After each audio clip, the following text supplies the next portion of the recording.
दोस्तों, क्या आपने कभी सुना है उस गांव के बारे में जहां रात के अंधेरे में एक भूत हर घर के दरवाजे खटखटाता है। हाँ, एक ऐसी कहानी जो आपकी नींद उड़ा देगी। ये गांव जहां हर रात एक साया छूता है और जो भी इसे आंख मिलाता है उसकी जिंदगी कभी पहले जैसी नहीं रहती। आज हम ले चलते हैं आपको उस भयानक राज के पास। और सवाल ये है, क्या आप इस सच को सहन कर पाओ? चलते हैं कहानी के अंदर और ध्यान से। भूत शायद आपके पीछे भी। एक छोटा सा गांव था, रामनगर।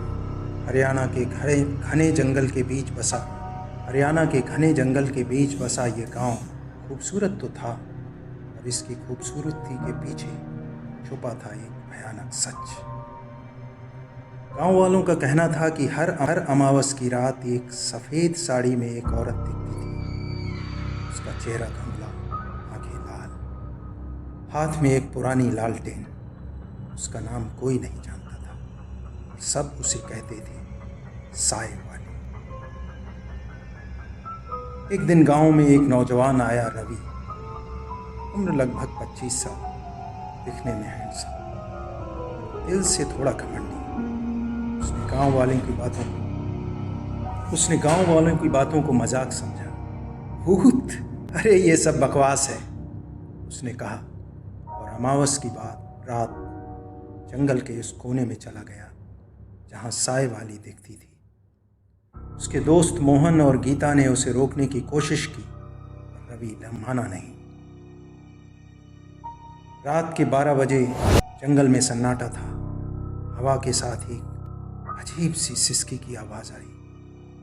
रवि ने अपनी टॉर्च जलाई और आगे बढ़ा। तभी एक पुरानी चटकती हुई लालटेन की रोशनी उसके सामने आई। उसने देखा, वो सफेद साड़ी वाली औरत। उसकी लाल आंखों से आंसू टपक रहे थे और वो धीरे धीरे रवि की तरफ बढ़ रही थी।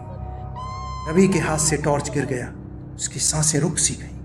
वो चिल्लाया, पर जंगल में कोई उसकी आवाज सुनने वाला नहीं था। सुबह सुबह जब मोहन और गीता उसकी तलाश में गए, तो रवि एक पेड़ के नीचे बैठा था। आंखें खुली, चेहरा सफेद, बोल नहीं पा रहा था।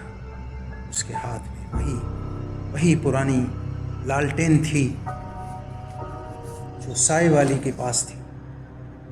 गांव वालों ने कहा, ये उसका श्राप है। जो उससे आंखें मिलाता है उसकी रूह उसके साथ चली जाती है। तो दोस्तों, ये थी रामनगर के भूत की कहानी। रवि अभी भी जिंदा है और जिंदगी एक जीती जागती लाश बन गई है।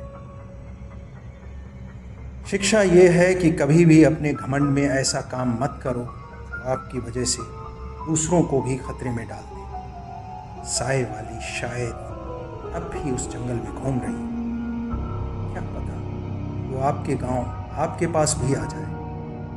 अगर आपको रात में कोई लालटेन दिखे तो आंखें बंद कर लेना, वरना शायद ये कहानी